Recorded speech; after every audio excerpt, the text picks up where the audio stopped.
How to fix app not installed error on Android in 2 minutes. Hello everyone, welcome to this channel. I'm Emily and I'm here to help you out today. So without any delay, let's get started. So first of all, what you need to simply do is tap on the settings application on your device.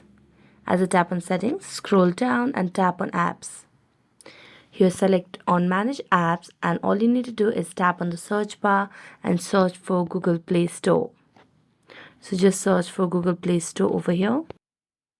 And as you search for the application, tap on it, and as you tap on it, you can see the option of clear data at the bottom right corner of the screen. So tap on clear data and clear the cache.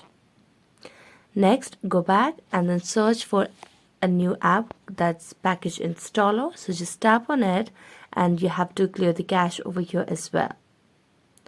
Now as you do that, you can just go back and make a long press on the power button and tap on reboot and restart the device, and this might help you fix your issue.